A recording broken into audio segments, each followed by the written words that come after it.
tales for dark nights.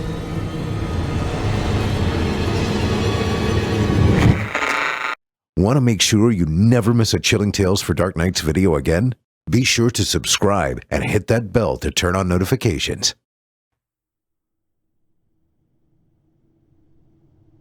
Chapter 5. Two in the Bush. By the time they arrived back at the Warehouse of Solitude, the frozen yet slowly thawing chunks of bad guy still stuck to Mark's armor and the clinging bits hanging from his own tattered clothing had already begun to smell unbearable. At least, Supreme hoped that was it, as he would briefly catch a whiff of a much fouler and more alive bodily stench that he did his best not to think about. Mark was clearly unconscious as upon landing, he managed to remain standing, but only after Supreme had balanced him on his feet, hearing a slight whirring sound as the emergency servos in the legs and back of the suit locked up so as to keep him standing. He was unsure as to what the actual function of such a feature might be, not knowing it was required for when the machines and technicians were to take the suit off of its operator. But as the putrid stench of human offal again filled his nostrils, his interest in pondering it further waned rapidly. He looked about for a hose, before remembering that the odds of there being still running water to this old and derelict building were slim to none, with none in favor. Knowing that neither he nor Mark, when he woke up, would be able to tolerate the state of him for very long. Typically, Supreme would either shower at his old apartment or at the gym, which was but a mere 10 minutes flight away, keeping his drinking and daily use water in a large jug he had acquired. But this was a job for a hose, or better still, a power sprayer. It was nearly midday, meaning his usual habit of liberating retail items under the cover of darkness would not be possible. At least, he then realized, not in this time zone. Usually leaving a note to let store employees know nothing had been stolen, but merely commandeered by the world's greatest superhero, Supreme wondered how far he'd have to fly to get to the time of night he relied upon. And furthermore, if they'd speak enough English to understand his note. Ultimately, he put all these concerns aside as the stench seemed to be getting worse as the frozen bits continued to melt. Periodically, during their flight, Supreme felt an odd vibration coming from Mark's suit, yet now standing in the quiet of the nowhere they inhabited, he could hear more clearly that such was the sound of exhaust fans, which he immediately smelled more clearly as well. It was a rancid mix of scents, ranging from burning plastic up through obvious human waste. It was enough to launch him into action and into the sky. Flying free of any cargo or passengers, Supreme rocketed upwards until he could see the blue of the sky around him begin to fade to darker hues and soon blacks as he found the upper atmosphere. Then, feeling proud to have maintained his bearings, shot off in an eastern direction at incredible speed. He looked down and watched as the sunlit lands of day soon gave way to the illuminated landscapes of urban night below. After some more time traveling, he soon observed the sunlight beginning to peak along the horizon. It was the literal dawn of tomorrow, and it was nearly upon him. Glancing down, he noticed large portions of darkened land spread between the glowing plots of city lights, and as he descended, he came to notice that throughout the darkness were dimly lit sprawls of suburbs and rural landscape. This, he thought, was perfect, and he descended silently even further, slowing his speed so as to take in what he could see. Then he saw it. The darkened lot and windows of what he could tell was some sort of large hardware or general farming supply store. It was perfect.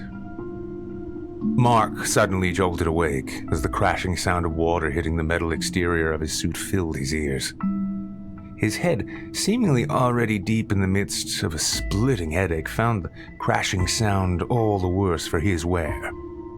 His eyes felt like they wanted to bleed, and his nose was filled with the acrid stench of liquid excrement, which he could feel as his suit seemed to be struggling with recycling the volume and consistency of it all. He raised his arms defensively as he found himself unable to see past the rushing spray of water. As soon as he had, the water stopped, and before him stood Supreme, holding an industrial pressure washer. His whole body ached, and every joint and muscle burned. He tried to shake his head so as to clear his blurry vision and blurrier thoughts, but the motion only resulted in agony. What are you doing?" he asked blearily through the mask. "Hosing you off. You got covered in a lot of bad guy," Supreme replied, returning to spraying Mark down. Looking around, he noticed what appeared to be a brand new power sprayer beside a large vat of water, in which a hose had been placed for water to be drawn by the whining gas-powered machine. He squinted, allowing his eyes to at least attempt to focus, and noted that all the lettering on the side was, as far as he could tell, Chinese. "Why did you get a Chinese power washer?" he asked, slightly confused by the minutiae of the moment. "They were the only place that wasn't open," Supreme replied, still spraying Mark down. The chunks gave way to bits, and soon the bits gave way to slick reddish-brown liquid as it was sprayed back from the metal exoskeleton, coming off almost tar-like, as though it had been mixed with some form of powder base. Soon enough, though, Mark the Mechanoid was as clean as could be hoped for. Wrapping up the hose after letting the pressure out, Supreme carried the machine inside. Mark, aching with every step, followed. As he made his way towards the couch, which he was utterly desperate to collapse upon, Mark noticed a rack of identical Supreme label outfits, all hanging neatly, still in the original plastic wrapping from the factory. Crashing onto the couch, which groaned and cracked slightly under the weight he'd forgotten he carried, he eyed the collection curiously. He spoke in what could be described as both a grunt and a sigh, which somehow he managed to sew into words. "So, where'd you find all that Supreme gear?" he sigh-grunted. Supreme looked over to the rack. "Oh, so check this out. I found this, tractor or farm store over in bumfuck China, right? And so I grabbed the power washer and bucket and stuff. But then I noticed nearby there's this really, really, really big building, like a factory. And everything else was closed, but these guys, there was like an army of these Chinese people all sitting at sewing machines, and it was like 2 or 3 in the morning. Anyway, I just wanted to check it out, and inside there were just stacks and stacks of them," Supreme recounted. "Stacks of Chinese people?" "No, stacks of the merch. Weirdest thing was when I flew through an open window. The place had this big net that went around the whole building, like for circus acrobats, you know? Anyway, after I got in, I'm flying around on the ceiling trying to be quiet, and I see 3 or 4 people just look up at me and not so much as shrug before going back to work. So I land, and there was this angry-looking floor manager person, but he took one look at me and ran off to the office. No one else seemed to even notice me. So I took a nice stack from the pile and brought it all home in the bucket." The matter-of-fact way Supreme recalled the story, both in regards to its clear ignorance as to what said situation was, as well as how unusual any story about flying halfway around the globe like that and floating into a Chinese sweatshop like Peter Pan after burglarizing a farm and tractor store could be, baffled Mark. Yet in that moment, he had neither the interest nor the energy to explore the matter more. With an achy nod and a painful shrug, he replied simply, "Oh, yeah, that's fucked up. Good score, though." Supreme took a fresh set of his outfit and tucking it neatly into his backpack also then included some soap, shampoo, and basic toiletries. "Headed to the gym," he said, almost anticipating the question. "The gym?" Mark said, baffled as to why the world's strongest man would go to the gym. Yeah, if I showed up dressed like this, most people don't even notice, since I just look like another dude at the gym. And since I'm going on Hogan later, I figured I should take a real shower as opposed to, well, he explained, nodding in the direction of the metal bucket with a rag hanging limply upon the rim. Well, I'm just gonna lay here and suffer, I guess.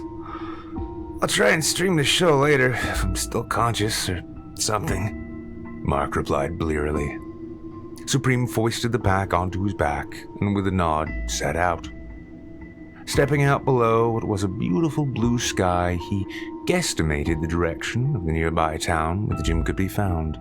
Then, kicking up a whirlwind of dust and pine needles as he did, shot up into the sky. The flight was very short.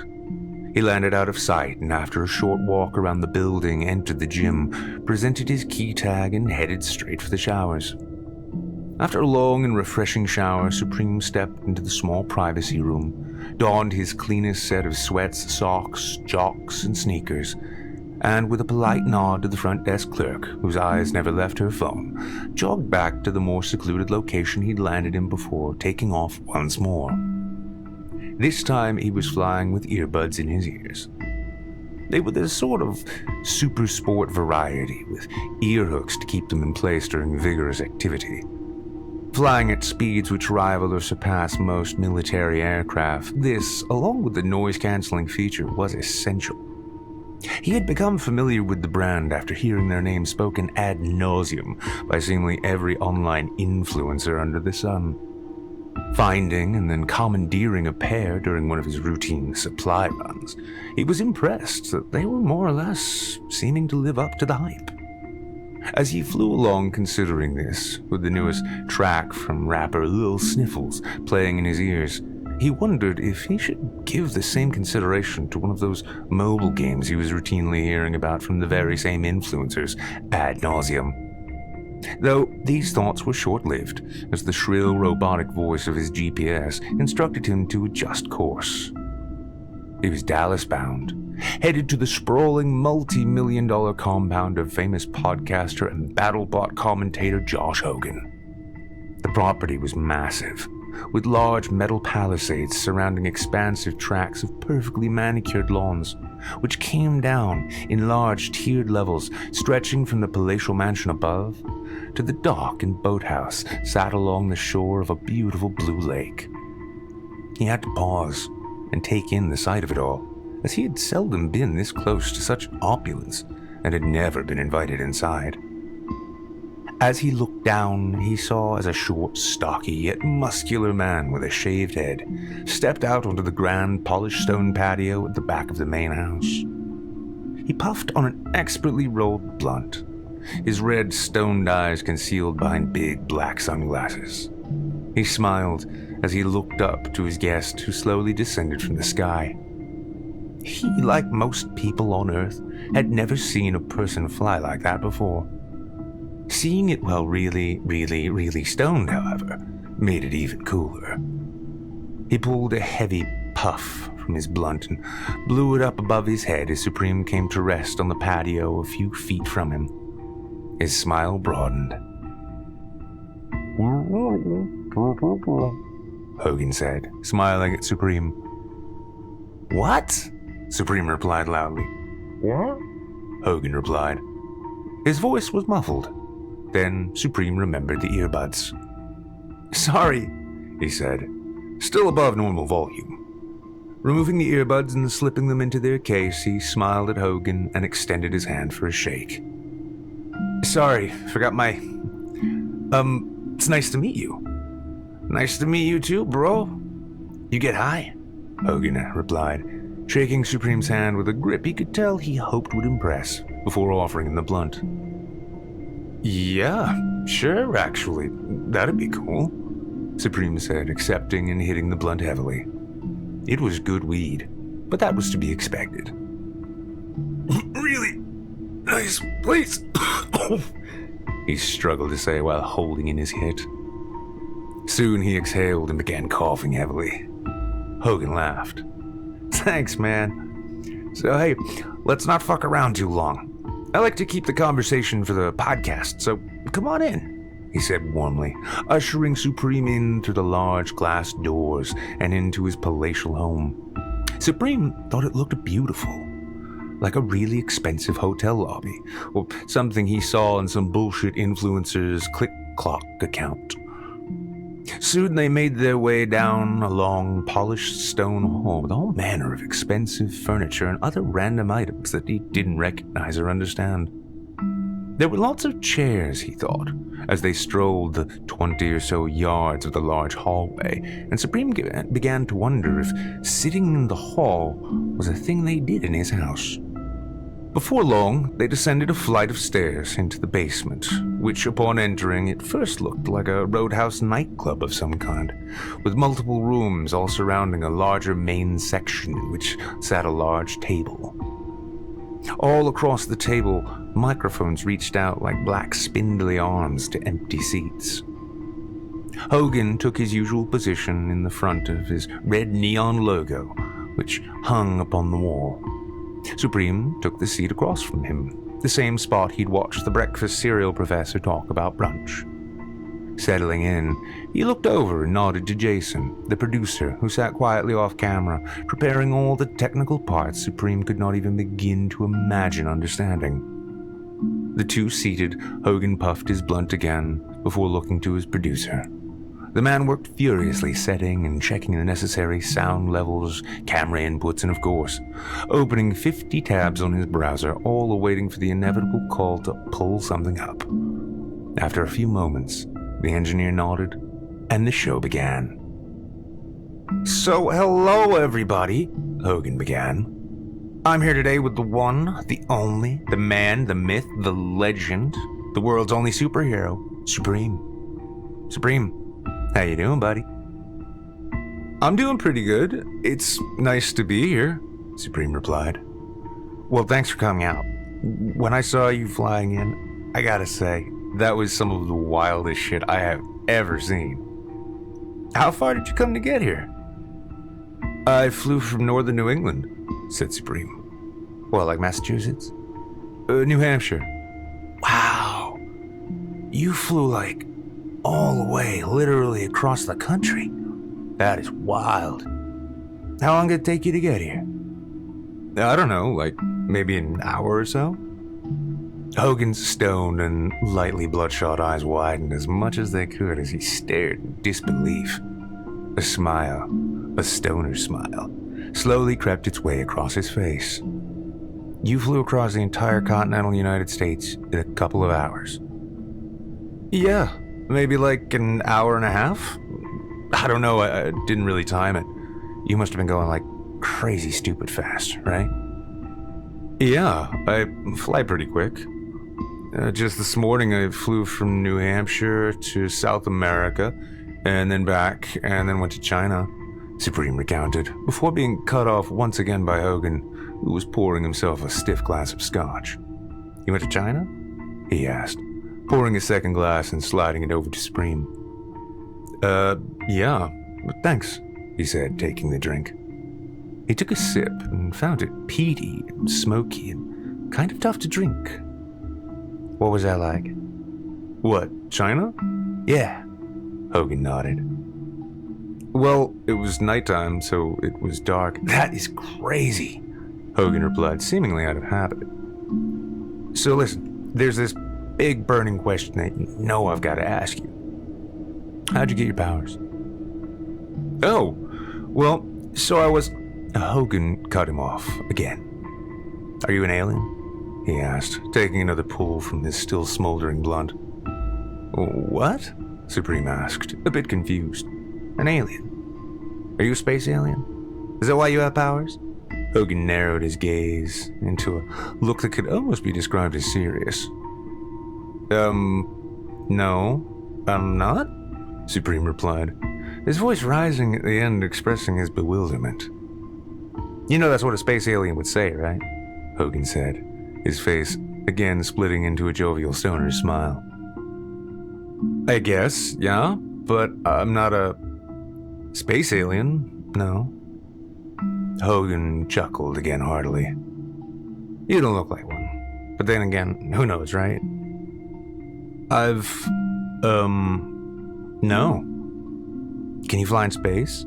Hogan asked, not aware of how he was already pivoting away from his own first question.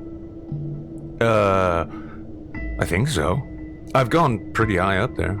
Ever see any aliens? Supreme furrowed his brow. No? I bet there are aliens up there. Like, up there right now. How about you? You believe in aliens? I don't know. Maybe? Without missing a beat, Hogan began a long and meandering discussion about UFOs, alien abductions, and space travel, somehow then segueing into discussions of the Yeti and other cryptids. This went on for the better part of 20 minutes, all of which Supreme found himself thoroughly lost within. It wasn't until Hogan brought the conversation back around that he even had a clue as to what to say or how to respond. The scotch was strong, and so was the weed, though even with a clear head, it would have been unlikely much more would have been really landing with him. I bet a Yeti would make a badass sidekick, Hogan continued. Can you imagine that? You and a Yeti fighting crime together? How awesome would that be? Supreme thought about it and had to agree. It would be awesome. Don't suppose you know where I can find one, do you? He joked. Hogan laughed. If I did, I'd be rich. Supreme looked around the very expensive studio space. Well, richer. Hogan clarified with another chuckle. So straight up though, have you met any other superheroes? Across the country, laid up on the couch in the warehouse of solitude, Mark was suffering. The combined post-narcotic hangover, coupled with his deteriorating digestive tract and the overwhelming stink of his own days-old perspiration, had him immobile and in substantial discomfort. While he lay in what was increasingly beginning to feel like a metal sarcophagus, sweating, bleating, and wishing for a long hot shower and a real meal, he used the suit to tap into the data network they were fortunate enough to have, and found and tuned in to the podcast as it aired live. He briefly paused from dwelling on his suffering to notice that, for all the other features he had to contend with, the stereo audio within the helmet was rather impressive. First Hogan spoke, then Supreme replied. Yeah, actually, Supreme began. Just one. It's my buddy Mark. Mark the Mechanoid. Hey, Mark! Mark attempted to smile, but found himself lacking the energy to do even that. Raising one metal arm in celebration, he bleated weakly through grunts. Yay! This made his throat hurt, and he instantly regretted the decision. Back in Hogan's studio, Supreme took another pull from the scotch. It was quite good and warmed his core. Before resuming the conversation, he momentarily made a mental note to ask for a bottle to fly home with, so as to try sipping for that rush of warmth while careening through the lower atmosphere. So he's a mechanoid guy, you say? Does he have, powers? Hogan asked. Well, yeah. He's got this suit that's like a tank. It's got rockets and guns and flamethrowers and all that. Oh, shit. Was that the guy you were fighting on the bridge? Yeah, Supreme replied. Though it wasn't really much of a fight. We were mostly just throwing burning cars at each other. For fun? Yeah, pretty much. Man, that is wild, said Hogan. So, you haven't seen the other things in the news about these other heroes that have been popping up? Supreme raised a confused eyebrow. He hadn't heard such, but then again, had been rather busy lately, and had made a point to ignore the internet since his last debacle in misreading a situation. No, he said. Holy shit, yeah. Jason, pull that shit up. The one about the Harvey Popper chick. Harvey Popper was a long-running children's series about a group of child wizards who were forced to go to summer school for their constant misbehavior. Over its decade and a half, it had amassed an enormous cult following, but had recently come into marketing difficulties after the original author was found to have been attending meetings of people with particular opinions about Jews. Supreme was familiar with both the series and controversy and wondered to himself if she hadn't simply failed to read the room as he had done. "Check this out," Hogan said, as he turned to the large TV at the end of the conference table. So, she found they sold these wand toys online that you can shoot little fireballs out of. So she gets one, gets the whole costume together, and then, well, just watch. On the screen was a somewhat shaky video, clearly taken on a cell phone. It looked to be in LA, though Supreme couldn't be sure as he was woefully under-traveled in conventional terms. The video began with the camera person filming their friend at a cafe outside on a patio, chattering about this or that. Suddenly, though, an alarm can be heard from behind them. As the camera moved and zoomed in, it was observed that across the street was a bank which was clearly being robbed. Two men in masks with guns drawn and duffel bags beneath their arms burst out through the front doors and began running down the sidewalk until they stopped dead in their tracks. The camera zoomed in further, showing the figure that had stopped them. There, a young woman, garbed in what looked like either a badly homemade costume or the cheapest thing available online, dressed as some sort of sorcerer. She raised a stick in her hand, and after shouting something which the microphone could not clearly pick up, sent a small flaming ball flying at the black-clad and armored robbers. The tiny fireball, which looked only slightly smaller than a golf ball, harmlessly bounced off of one of the bank robbers' armor before falling to the ground. The flame had died even before the paraffin paper wad even hit the floor. The robbers looked to one another, baffled as to what had just happened. The woman, however, simply looked both lost and horrified. However, this was short-lived, as no sooner had the pair returned their attention to her than did they bring their weapons up and dispatch the would-be wizard with extreme prejudice, their high-caliber rifles tearing the body to pieces before sending it slumping lifelessly to the ground. As the robbers ran off, the video burst into a cacophony of screams and terror before cutting out. "That's fucking wild, right?" Hogan said, returning his attention to Supreme.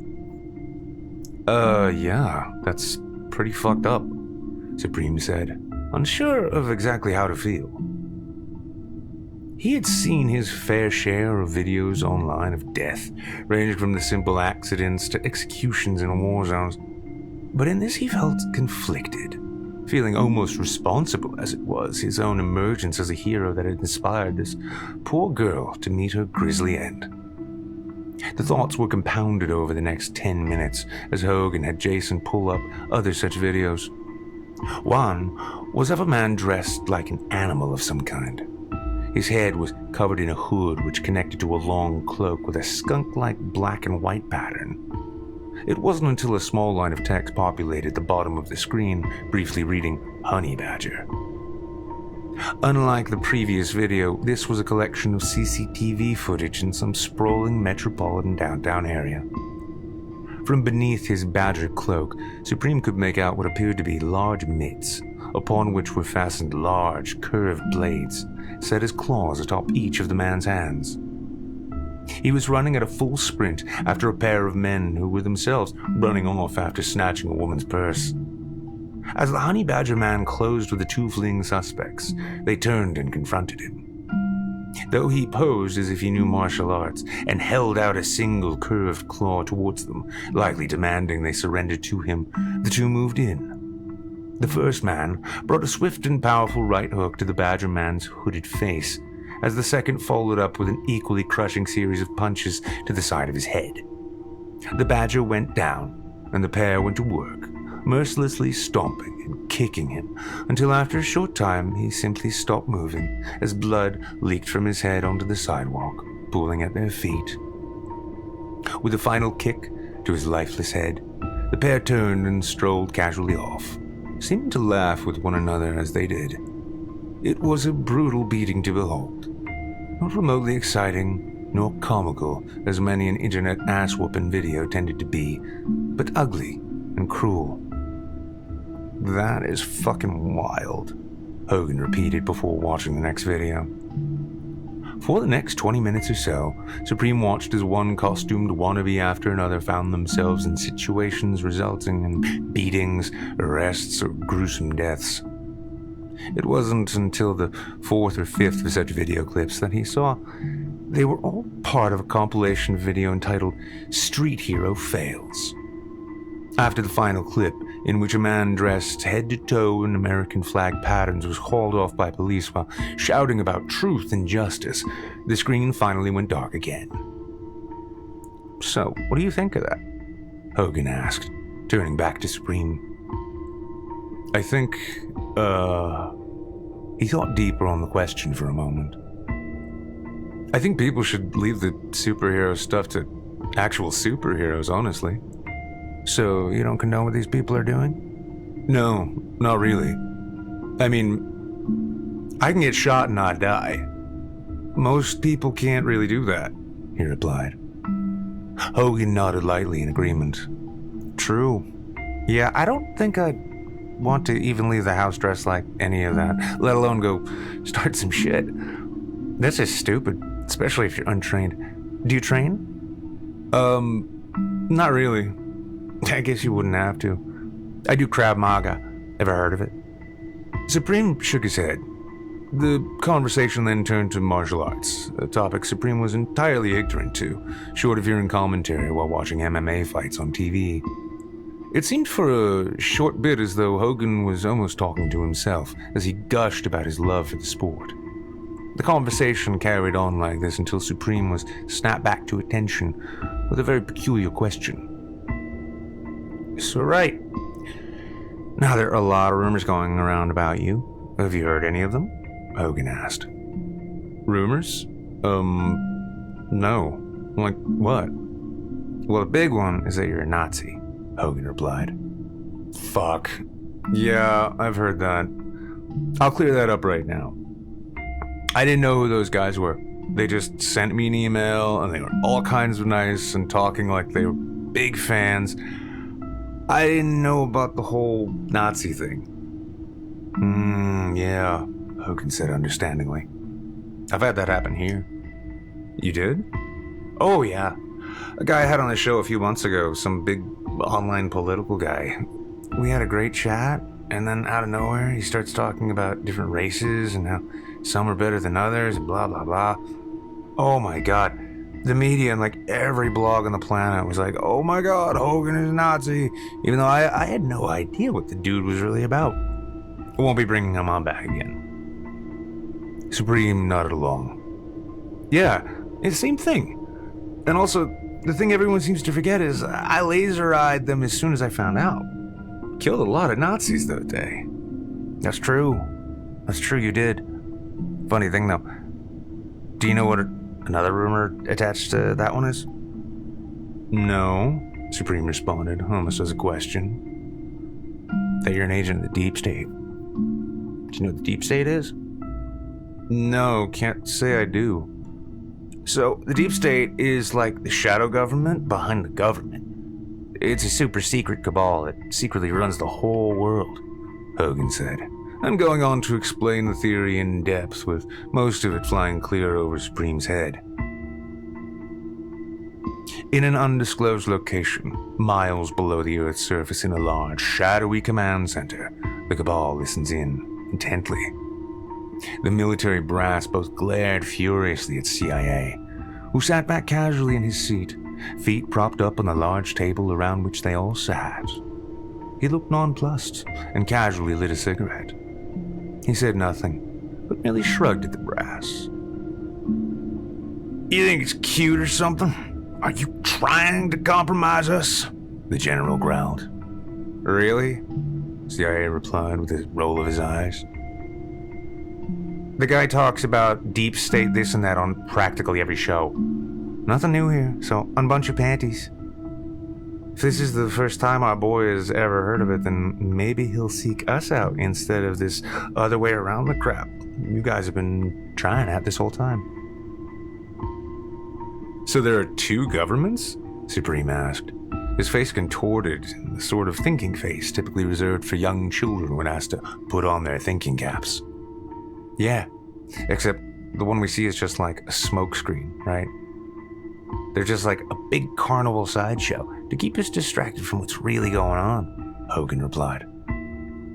So then what's really going on? That's the thing, man. Nobody knows. Nobody knows. And that's the reason they're so effective at what they do. It's because it's a secret. So secret, no one knows what's even going on. Hogan, eyes wide and excited, nodded along with his own cadence as he spoke, as though agreeing with himself on Supreme's behalf. He considered this, his mind naturally doubling back over and over about the Ouroboros nature to the whole idea. How could you be sure of something if you not being sure of it was the whole point? It was like so many times from his youth when he would bully some puny runt on the playground, and when faced with the demands for an answer as to why by the teacher, he'd look up and defiantly say, "Because." But now it didn't make sense. Though he'd continue using "because" as reason and excuse for all manner of bad behavior well into his 20s, to say that the entire world ran on that very same honestly empty line of bullshit just didn't seem to make any sense at all. He leaned in closer to the microphone. But if, they're so good at stuff that literally no one knows what they're doing or who they are or whatever, then, how do we know they're, real? He said slowly, the basic chain of logic being forged slowly in the dim furnace of his mind, yet with some little kindling beginning to burn just ever so brighter. That's the thing. We can't, because they make it impossible. Hogan tipped back his scotch, smiling, clearly enjoying this exchange. For his part, he could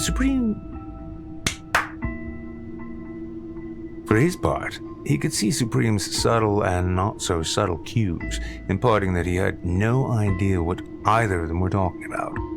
But seeing the gears begin to turn behind the eyes gave him a definite joy in it all. That doesn't make any sense. But so people are saying that I'm part of that? Some people, yeah. Jason, bring that up. Yeah. Here's this one dude, goes on Twitter by @reallyyoungcrip. Let's all just accept the fact that Deep State are really unfrozen Nazis, and they've chosen the dumbest chud they could to be their Ubermensch. The original Nazis wore Hugo Boss, so of course the new current ear guy wears fucking Supreme gear, the tweet read. Supreme looked curiously at the tweet and account image. It was a bit grainy, despite or perhaps due to being blown up on a large OLED TV at the far end of the room. But regardless, Supreme could see, clear as day, what appeared to be a smirking cripple. Not in the pejorative sense of the word, but one proudly proclaimed both by his t-shirt, which read "Queer, Disabled, Mexican, Get Over It," and his thin atrophied forearms and wrists, which sat upon a wheelchair, grinning crookedly at the camera. His hands were propped up with chopsticks and duct tape, and middle fingers raised like scarecrows on crossbeam popsicle sticks. Supreme furrowed his brow in frustration. He had gone there to clear his name of being a Nazi, and here he was, what apparently seemed to be a gay Mexican man in a wheelchair, saying he was not only a Nazi, but some sort of thought-out, cryogenically frozen in time shadow government super agent who was also a Nazi. None of this was going to plan. Panic began to set in. But Hogan said, breaking Supreme's train of thought to his sincere gratitude, this guy is also a comic, a comedian, so this is most likely a joke. He let out a laugh of both mirth and mostly relief. Oh, yeah, okay. But is it a joke? Hogan asked, peering crook-eyed across the table, a freshly lit cigar smoldering between his fingers, a plume of smoke rising into the ceiling.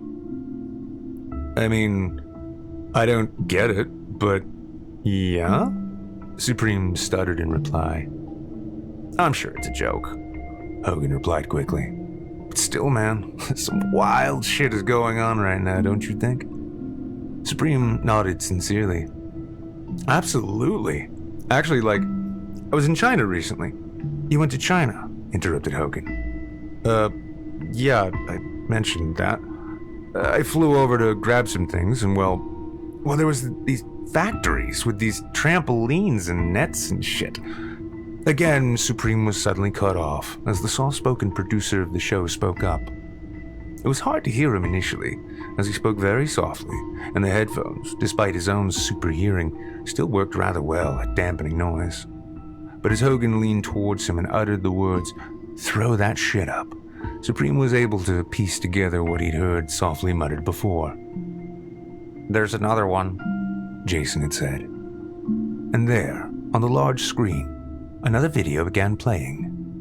In this one, a large, clearly muscular man in a long black leather coat, with gothic makeup on his face, dual-wielding a pair of what looked like double-barreled assault rifles, came into frame. He was firing wildly from the hip, spraying what was a series of clearly run-down row houses somewhere on the East Coast. Those who weren't fleeing the violence had taken cover, with many returning fire with pistols of their own. "Oh, shit. When was this?" Hogan said, turning more towards the screen, eyes fixed on the mayhem that was ensuing. "This is live." "This is live? Like right now?" a surprised Hogan asked. "This is live," Jason replied. "This is live? Like right now?" a surprised Hogan asked. "Yeah, live feed from Baltimore as of 18 minutes ago." Hogan looked across to Supreme, who was fixated upon the on-screen violence. He was at that point quite stoned and feeling a slight yet growing buzz from the multiple scotches he had sipped during the podcast. While far from a stranger to seeing or committing acts of violence himself, it was perhaps this mellowed, mild intoxication that caused him to see the whole scene as revolting. This became compounded when Hogan spoke next. "That is fucked up, huh? Now, what do you think of all these new vigilante people? Like fuckface McMurder Monster there, or that Badger guy. Do you think they're doing good? It's clearly stupid dangerous," Hogan asked. "Well, yeah, it is, I guess. If you don't... I've got superpowers, right? Unless you've got real powers, or a super suit like my buddy Mark, it's kind of stupid to go running around looking for trouble like that. I guess if, their hearts are in the right place, I can't say it's bad, but it's definitely dangerous and definitely really stupid, I guess," Supreme replied slowly. "Do you feel responsible for inspiring them at all?" Supreme wasn't even aware until then that there were costumed people running around pretending to be superheroes, let alone that they were inspired by him. But it made sense once he put it together, and suddenly he felt conflicting emotions. On the one hand, he was not their dad, and whatever stupid decisions they made were on them. He wasn't responsible for the dead magic wand girl or crazy flag man, and especially not for the Hot Topic Punisher knockoff presently shooting up a Baltimore neighborhood on the TV screen. But at the same time, following the logic of his choice to be a superhero at all, further than he had ever thought before, he thought deeper on the idea. He fought and killed bad guys. Why did he do this? The most reasonable answer, it seemed, was to make the world a better place. Okay then, he reasoned. So, have people, if they got these stupid ideas from seeing or hearing about him, gone out and made the world better by getting killed? Having the shit kicked out of them, or whatever the rampage was about? Not really. The implications of this began to sit heavily upon Supreme, and his brow furrowed for the trouble. In some fashion, he was responsible, even though he didn't want to be. And since the bad guys are the ones doing bad things, like the guy on TV, then in this case, he must be a villain. Things, Supreme could see, were getting considerably more complicated than he was comfortable with, and it made his head hurt to think about. "I mean," he began, "I guess? Yeah? Kinda? If that prick there was inspired by me, he's doing it wrong." "And what would you tell him if you could talk to him right now?" Hogan asked, a puff of smoke hanging around his head. "Well," Supreme was suddenly struck by an idea just then. He turned to the producer. "This is in Baltimore, you said?"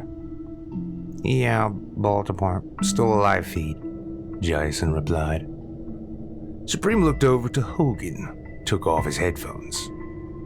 Hogan smiled slightly as he picked up on what Supreme was about to do. "You going after him?" he asked, tapping the ash from his cigar.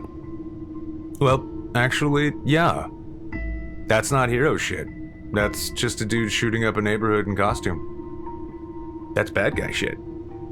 "That's a fucking bad guy," Supreme replied, the words making more sense as he spoke them aloud. "Well, shit. Okay. I guess that's the end of our conversation then. Thanks for coming in. How long do you think?" Before Hogan could finish, Supreme had bolted from the studio, out of the house and into the sky in a furious blur at speed. Plugging simply Baltimore into his phone, he rocketed upwards to cruising altitude and, placing his earbuds in, shot immediately eastward and then ever so slightly northward, following the direction that came from them. He had never been to Baltimore and knew nothing of what it looked like outside of his time watching The Wire. As he approached the eastern seaboard, making remarkable time as he was then pushing himself with a genuine sense of urgency, he found it overcast with a low, hazy cloud cover. Dropping down below it, he checked his phone to ensure the smaller city below was the correct one. Confirming this, he flew lower still, removing his earbuds and training his hearing, searching for the sounds of gunfire. There was plenty to be heard, as he found out, as it seemed that throughout great swaths of the city there was gunplay afoot. But straining further, the heavy, concussive thudding of automatic weapons fire with flurries of pistol pops seemed to be coming from the western end of the city. Honing in on this, it took Supreme little time to find the battle zone. It was in what looked like a particularly run-down part of town, with bullet-laden pockmarks along many of the walls that had clearly been put there prior to the current situation. People were running all about down below, as the pops of exchanged gunfire rang out in all directions. A moment later, Supreme zeroed in on the black-clad one-man army and flew down to come standing just before him, hands on hips, looking like a classic comic book hero. It felt a bit goofy, but he did it anyway. The gunman had slung one of his rifles and had taken to aiming more carefully with the other. Its two twin barrels smoked as he held it aloft, pointing it now at the invulnerable superhuman who stood before him. He glared at Supreme through strands of long, scraggly black hair. "Is it true you're bulletproof?" he asked in what was a very intentionally gruff voice. "Yeah, Supreme's reply was cut short, as the gunman immediately fired twice, sending 4 larger rifle bullets hurling harmlessly against his chest. Supreme shot the man an annoyed look of exasperation as he gazed down at the damage to his shirt. "Yes, I'm bulletproof," he growled. "Who the fuck are you supposed to be?" "I'm the Judgment," the man grumbled in a very fake voice, though quite earnest in his sense of pride. "The Judgment?" Supreme replied, his eyebrow cocked in actual judgment. "Yeah, what of it?" Judgment sneered. Supreme just shook his head dismissively. "Nothing. Never mind. So, what are you doing here? And why are you shooting up this neighborhood?" he asked. "Why? Because they're scum. A blight on a once beautiful city," Judgment barked, his voice clearly straining from continuing his facade. So you're just shooting at them? I don't get it. What does that accomplish? You wouldn't understand, Judgment croaked, his voice growing hoarser. Down here in the streets, we don't have the superpowers or government help. Whoa. Pump the brakes there, bro. I don't have nothing to do with the government, okay? Yeah, sure, whatever. Fact is, this neighborhood used to be beautiful. Families would be raised and children would play. Now, it's the playground of these thieves and dope fiends, and I've had enough. Judgment was clearly nearing the end of his ability to keep his voice in character, as some of his final words cracked as he spoke them. Supreme looked around the street. The solid walls of dilapidated row houses, all painted seemingly different yet all unanimously faded colors. It looked honestly like shit, and looked as though it had looked like shit for quite some time. He somehow doubted the claim made by the goth kid gun nut who stood before him. This then caused him to ponder a second doubt. So, are you from here? Supreme asked, cocking his head to the side. What difference does that make? A lot of difference, dude. So, are you from here? No, I'd never lower myself to living in a shithole like this. Judgment spat after a pause. Then, what the fuck are you, even fucking doing here? This ain't your hood. Why do you give a shit what goes on here? Where are you even from, bro? Doesn't matter. The fuck it doesn't. Come on, tough guy. Where'd you come from? Supreme said, his tone growing slightly mocking as he found this wannabe increasingly pathetic with every struggled growl he made. He noticed that once he looked beyond the makeup on the face, he was notably gaunt. Wiry, too, with the bulk mostly coming from his armor. Looking beyond the hair, then, he stifled a chuckle as he noticed this Judgment character had what he laughingly referred to as a tallboy head. Thin and narrow, his head was also tall, like a tallboy beer can. He couldn't put his finger on it, but there was something familiar about the build, expression, and attitude of the man before him. Judgment sneered again, causing some of his black lipstick he wore to smudge on his teeth.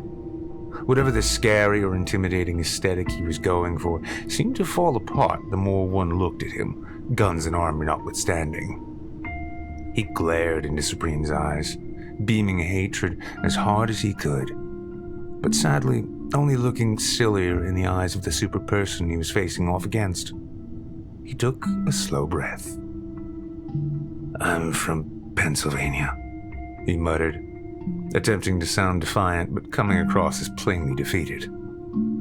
"Like Philly?" No, not Philly. "So some suburb or something?" Supreme asked. Yeah, something like that. What does it matter? It matters because, bro, you rolled up into someone else's hood in a whole different state and just started shooting. What the fuck, you know?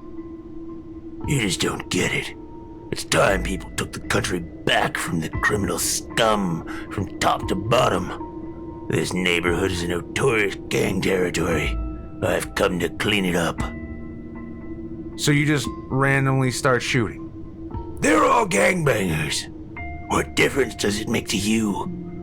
How is this any different than the shit you've done? We're practically the same, Judgment replied. No. We are not the same at all, Supreme replied, pointing up and down the gunman. I go after bona fide bad guys. Dudes in shootout with police, terrorists, drug cartels. You're just shooting up a shitty city block in a city you don't even live in. You put cops in the hospital. I was still getting used to shit, Supreme said, suddenly defensive as he realized that cracking a SWAT team member's skull wasn't very hero-y. You think that just because you have powers, it makes you any different than me? Judgment shouted, his voice the audible equivalent of the experience of strep throat. Well, yeah, it does. Because you can shoot me in the face and... Supreme was suddenly stopped mid-sentence as a loud pop, followed by the breezy sensation of a pistol round smashing into his cheek, distracted him. He was honestly surprised for a moment, almost impressed at how fast Judgment had managed to draw and fire his gun. This, though, was replaced quickly by annoyance. Brushing some residue from his face, he continued. Very funny. Judgment actually smiled at this point, feeling for the moment a bit clever. Supreme sighed. He could already tell how this was all going to go down from here. Point is that no one can stop me. Not you, nor anyone, he said. And so, just because you're super powerful, that means you get to call the shots and do whatever you want? Judgment retorted. Is it might makes right? Because right now, I'm mightier than these scumbags, and you're in my way. No, it's that because I have this power, I choose to do good with it. Or, not even. I kind of have a responsibility, like Uncle Ben said. Supreme had never really given this aspect of his hero persona much thought until now. The motivation of it all. Like most men of his age, he'd been raised with the comic books, TV shows, and movies that cause young boys to dream of heroism and the glory that comes with it. Though, even as a fan in his youth, he'd never really focused on anything beyond the action of it all. He never truly wondered why, for instance, Superman decided to be Superman. But he did remember the bit from Spider-Man about great power and all. For the first time in his life, the real meaning behind what he casually dismissed as just some nerd's writing made a different and deeper kind of sense to him. Don't give me that shit. You're no different than me. Except that you can fly and do lasers and deflect bullets, and I have to put real work in to clean up. A series of coughs caused him to pause. Judgment had finally reached his voice's breaking point. He coughed and grumbled as he attempted to clear his throat, which at that point was on absolute fire as a result of his forced affectation. You okay there, big guy? Supreme asked, smirking. Fuck you, I'm fine. Why do you talk like that? Talk like what? The now very hoarse Judgment spat. Like this, Supreme said, mimicking Judgment's voice. I don't sound like that. Yes, you do. No, I don't. Yeah, you do. It sounds dumb, Supreme said, still mocking him. Know what? Fuck you. I've had enough of bullies like you, Judgment rasped as he reached beneath his trench coat, producing a hand grenade. As he pulled the pin and wound up to throw it, Supreme suddenly realized why he looked familiar. Snapping for a moment in his mind back to high school, he remembered pushing the wiry little goth kids around for kicks between classes. He'd always wondered in the back of his mind if he might inspire a Columbine-style incident, but had never let that stop him, either in his youth or later into his 20s. No sooner had this thought crossed his mind, though, than did Judgment hurl the grenade at him with surprising accuracy. In a different life, under different circumstances, and had he made different choices, he may have made a fantastic baseball pitcher. But these idle what-ifs aside, his throw was as perfect as Supreme's catch, as he effortlessly snatched the small explosive out of the air before him and held it tight in his hand. There was a second or two, perhaps, before the explosion, in which time Supreme afforded Judgment a vicious and knowing sort of smile. Holding the grenade aloft just in front of him, Supreme merely mouthed the word, boom, before the device went off in his hand. A cloud of smoke billowed in all directions around him, obscuring him from view for the hovering news and police helicopters above, the stunned, still watching bystander, and armed locals who watched in awe and, of course, to Judgment. A slight breeze cleared the smoke after a few moments, and there, before him as before, stood Supreme, his hand clenched in an outstretched fist. Turning his hand over so as to be palm down, Supreme looked to his fist and then back to Judgment before opening his fingers. From his hand fell a clinking shower of small metal fragments, all clicking and scattering on the pavement at his feet. He smiled broadly, his next words excitedly stepping out from his mental bullpen. "It's over, Judgment. Surrender," he said. They were classic superhero lines, and here, for the first time, confronted with what he could regard as an actual villain, he felt so very righteous in the delivery of his lines. Looking first to Supreme, Judgment's gaze shot quickly to the left, looking over his shoulder at the stunned and armed onlookers he had previously been engaging. He mirrored Supreme's smile, though doing such with an ugly and sinister affectation. His hand reached again into his coat. "You might be bomb-proof, you fucking chud, but I can tell you this, they aren't," he said, and upon his last utterance, drew from his coat a grenade, the pin already pulled out by his thumb, and he wound back, ready to lob it towards his targets. Supreme rushed him then, darting forward at an impossible speed, then grabbing Judgment's bomb hand and pulling it towards him. Bringing his arm evenly between them, Supreme then brought his other hand up and cupped Judgment's grenade and the hand that sought to throw it into an iron-cupped grip. Judgment's eyes widened as the implications of this move settled into his mind in the brief moments before the explosion. Supreme merely smirked. A second later, a loud but muffled boom let out from beneath Supreme's clasped fingers. So tight was his grip that nearly every ounce of energy released by the grenade's explosion was kept secured within his hands, reducing Judgments to nothing more than a charred and visceral mess of scorched flesh and an agonizing stump of a wrist. He pulled back what used to be his hand, but wasting no time, drew with his still working left hand a large pistol, which he attempted to bring up to Supreme's head. Supreme merely gripped his gun hand and squeezed, pulping the flesh and bone and mashing it into the condensing polymer grip of the pistol. As he squeezed, Judgment squealed, though not in his wannabe gruffness, but in a higher, more nasal tone. "Ah!" he cried. "Ah, there's the real voice," Supreme said with a chuckle, before releasing both of his hands and allowing him to step backwards, staring now at both of his hopelessly mangled appendages. Judgment howled in pain once again, before being overtaken by a truly senseless rage. Screaming in fury and agony, he wound up and delivered a roundhouse kick to Supreme's upper leg. However, the desired effect was not found, as instead Judgment's right calf bone shattered into countless pieces like glass. He crumpled to the ground, screaming in even further agony. "Like I said, it's over. Don't make this worse than it has to be, bruh," Supreme said. As he spoke, Judgment began crawling backward upon his elbows, propelling himself with his one remaining good leg. His right hand was entirely gone, replaced with a charred and still smoking stump. His left hand was a contorted mess of bloody flesh and bone fragments poking out from all angles.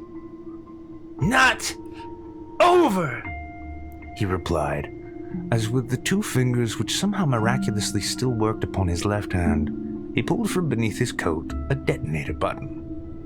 As he smiled wickedly, the sweat causing his black and white makeup to run down his face, he pressed down on the big red button atop the handle with his still functioning pinky finger. Along his chest, lights began to flash. Supreme hadn't noticed it before, but his body armor looked strange, as it was segmented into rectangular bricks along his vest. As the lights flashed, the connection between the smile, the button, and the rectangles all suddenly made sense to him, and the danger to the immediate area became apparent.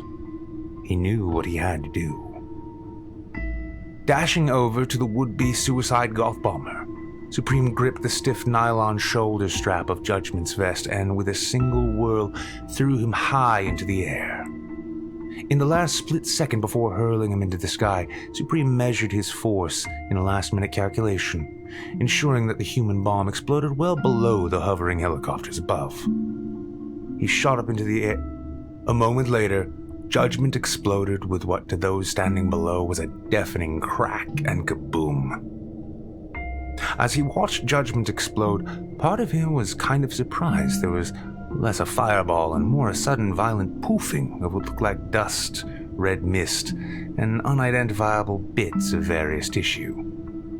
Looking about, he saw the entire neighborhood of people, some with guns in hand, others hiding behind building corners, cars, or in windowsills, all staring at him in amazement and disbelief. Looking around, the silence was deafening, until a single clap began coming from down the street. This was soon joined by others, and before long, the entire block seemed to be cheering, hooting and whooping for him, as thanks for having saved them from such terror. Supreme smiled, basking in the kind of adoration he had always dreamed of since becoming a hero. He raised his arms to his side and grinned in triumph as the applause continued. And then, quite suddenly, it started to rain. But it was not the ordinary rain one might expect from such an overcast day, but instead it was at first a light trickle of red mist. This was followed almost as soon as everyone had noticed by a growing downpour of blood and slapping bits of charred viscera crashing to the pavement like bits of overdone steak. As it turned out, many a chunk of human flesh had been launched into the propeller blades of the flying choppers above, pureeing them somewhat before letting them fall back to Earth. No sooner had the realization of this settled into everyone's mind than did additional wet, small chunks of meat, some charred, some still wet and sloppy, continued falling equally upon the street and standers-by alike for 5 or 10 seconds. The viscera and gore of the scene turned what had looked like a war-torn slum into a scene straight from a horror film. The applause naturally died down as the sudden squall of gore-strewn weather fell and then ceased, leaving a greater part of the street and those still in it painted with red blood. But the spray and dropping bits of people meat were not the end. As soon the downward force of the helicopter's wash continued, the dust and ash of the exploded person to begin coming down like snowfall, sticking instantly to whatever blood-soaked surface it landed upon, be those houses, cars, or people. All fell silent as the revolting nature to the sudden change in localized climate became apparent. The silence seemed to drag on for ages, though it was quickly interrupted by the sound of police sirens arriving entirely too late on the scene, as was standard in the city. Screeching to a halt, several police leapt from their cruisers, weapons trained on Supreme, as well as numerous locals who stood armed in the open. Many of the civilians, both armed and unarmed, fled. Supreme, this is the Baltimore Police. Put up your hands and turn to face me. One officer shouted over the cruiser's PA system. Supreme cocked his head to the side, remembering his previous overzealous interactions with police back in Boston. Not wishing to repeat this, he turned and faced the police, who were now being lightly caked in human ash as they kept their weapons trained upon him, though he did not raise his hands as ordered. "Are you serious? Did you not just see what happened?" he asked. "Yo, for real, why don't you save the whole hood?"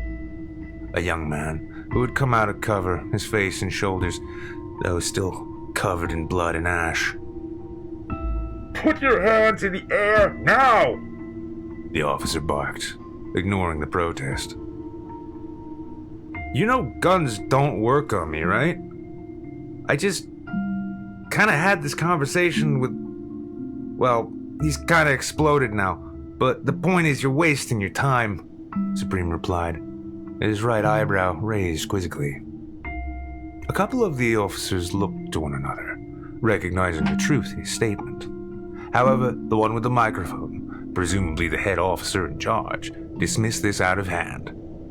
Looking about and noticing that a couple of his backup officers seemed to be lowering their weapons, he barked further commands to them. "Keep your weapons on the suspect!" he shouted. And though they complied, it was clear they were not exactly thrilled to do so. "Listen, I'm gonna take off now, okay? You guys have a great day, or something," Supreme said, before reaching into his pocket for his phone. This was a momentary lapse in thinking, as it was after a volley of pistol fire was sent hurtling at him from the very nervous police. He had forgotten that they tended not to like it, who suddenly reached into a pocket for something when they had their own guns out. Looking down, he was at least pleased to notice that his phone remained still miraculously undamaged. Holding the phone aloft, after the short-lived salvo died out, he furrowed his brow in annoyance.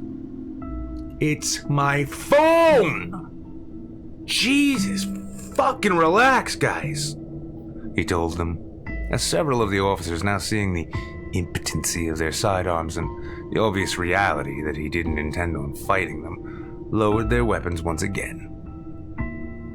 You will place the phone on the ground, get down on your knees, and... The officer on the microphone, though not accustomed to being disobeyed so casually, stopped mid-sentence as Supreme held up his index finger and made a quiet hush sound. His finger still held up at them, as one might a child or babbling drunk. Supreme quickly sent a text from his phone before putting it back in his pocket. It was an unresolved matter, upon which he still had questions, and wanted to make sure he sent his message before it slipped his mind, as things were often ought to do. Once finished, he slid the phone back into his pocket and lowered his head. "Officers," he began, dropping half an octave with his voice in an attempt to exude a more heroic tone. "My work is done, but you keep on doing a great job. Yeah." It was at that moment that he rather wished he'd figured out a proper catchphrase. Something like up and away, but less lame. The absence of such lent itself to an awkward silence, as though all in attendance were waiting for something more. "So, okay. Bye," Supreme said, then kicking off up into the air, above the helicopters, and then up into the still low-hanging ceiling of cloud cover. From there, he rose above them still, placed his earbuds in his ears, activated his phone's GPS navigation, and then shot off at speed, back towards the warehouse of solitude. His flight took but a mere 20 minutes, and as he came to a landing just inside the large open space before his makeshift living room, he glanced briefly at the pressure washer and remembered he'd need to shower a good bit of vigilante off of him. Mark rose from the couch, where he had, with a good deal of groaning and aching, repositioned from laying down to sitting up. As he hobbled his metal frame over toward Supreme, he raised a fist for a hello fist bump. Supreme responded in kind. "Saw the whole Baltimore thing go down. Nice work. Oh, for a second, I thought you were gonna start killing the bangers and corner boys alongside that death metal guy," Mark said, looking at Supreme's again blood-soaked and bullet-riddled outfit. "Nah, that guy was a straight-up psycho and all, because they're poor and got guns doesn't mean they're gangbangers, right?" Supreme replied, strolling over to the rack of fresh, still-wrapped clothing. "In Baltimore? Still, seems like you won some good graces online," said Mark. "Really?" asked Supreme, pulling off the blood-soaked rags that were just a few hours ago pristine. "Yeah, a bunch of bloggers and vloggers and whatever they're called, influencers. A lot of them are posting this and that like a redemption arc for you." "A what?" Supreme asked. "A redemption arc. Like when a bad guy turns into a good guy.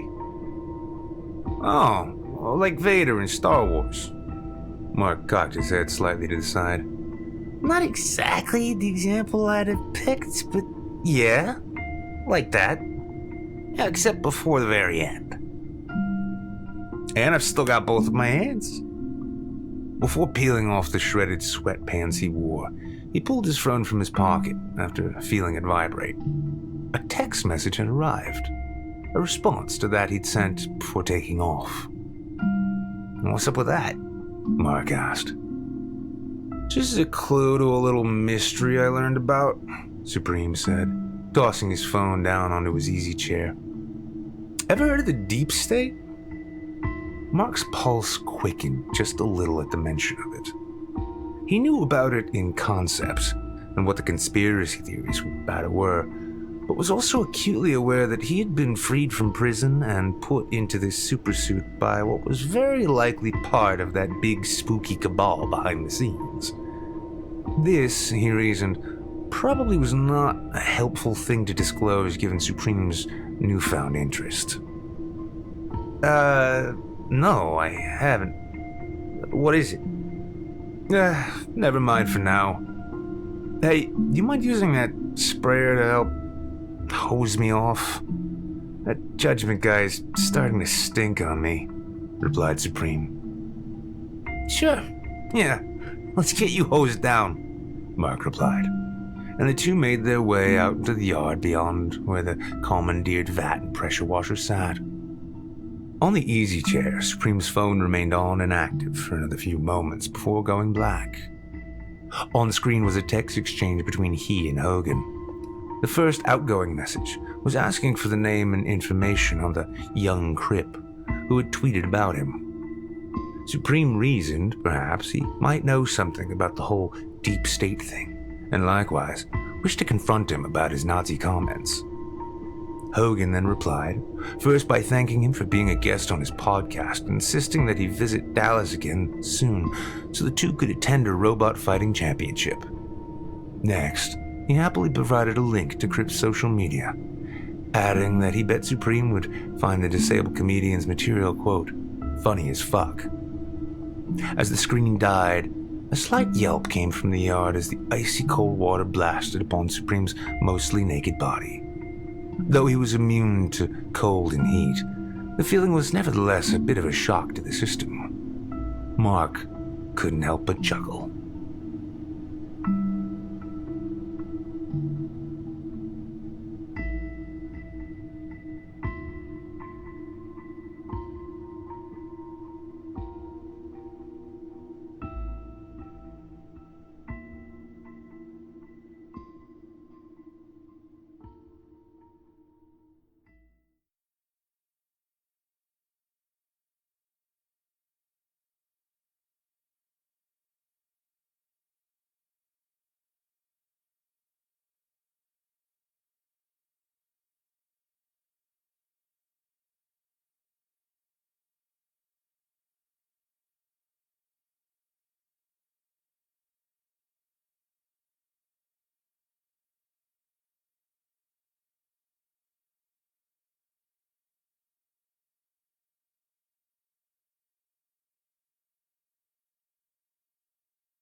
Chilling tales for dark nights.